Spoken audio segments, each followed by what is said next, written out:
অনেকে আমাকে বলেন যে ভাই আপনি সৌদি আরবের বিপরীতে মাঝে মাঝে কথা বলেন অথবা যুবরাজ সালমানকে অপছন্দ করেন, পছন্দ করার একটা কারণ দেখান।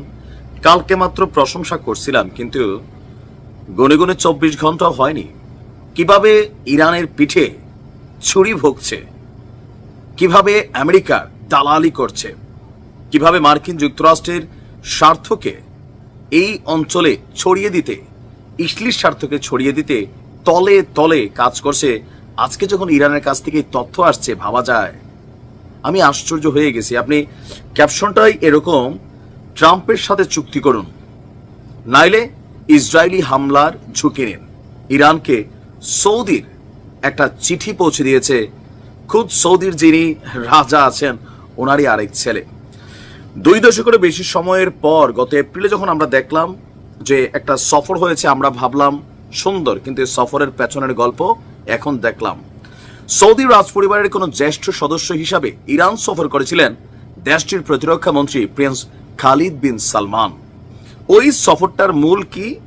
ওই সফরে ইসরায়েলের সাথে বড় ধরনের সংঘাত এড়াতে আমেরিকার সাথে পরমাণু চুক্তির আলোচনাকে গুরুত্ব সহকারে বিবেচনার জন্য সৌদি আরবের বাদশার একটি বার্তা ইরানের সর্বোচ্চ নেতার কাছে নিয়ে গিয়েছিল সৌদির এই প্রতিরক্ষা মন্ত্রী।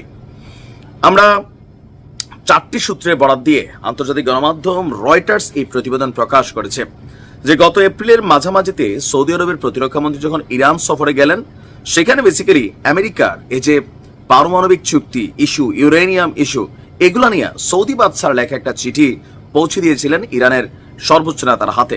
এমনকি আসার সময় বলে এসেছিলেন যদি রাজি না হন, অন্যথায় ইসরায়েলের সঙ্গে বড় ধরনের সংঘাতের আশঙ্কা আছে। তেহরানকে সতর্ক করা হয়েছে। সৌদির 2টি সূত্র এবং ইরানি 2টি সূত্রের বরাত দিয়ে রয়টার্স বলছে এই অঞ্চলে অস্থিতিশীলতার আশঙ্কায় সৌদি আরবের বাদশাহ সালমান বিন আব্দুল আজিজ উদ্বিগ্ন।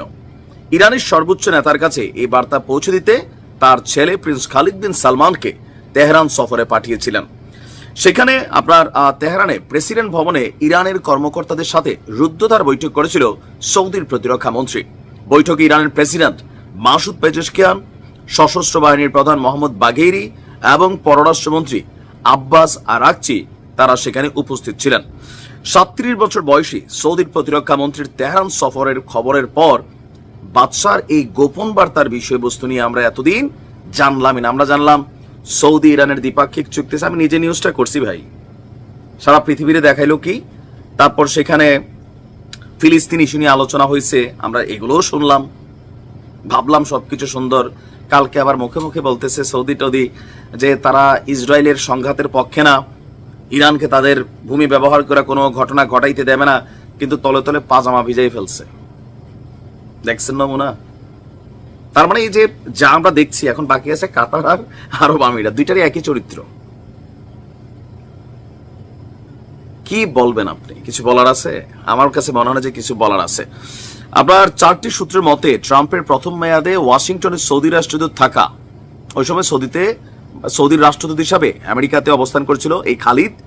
তো তখনও আপনার এটা নিয়ে আমেরিকা চাচ্ছে যে সৌদিরে দিয়ে একটা ঝাঁকানাকা খেলা খেলাইতে, আর সৌদি সেই কাজটাই করছে।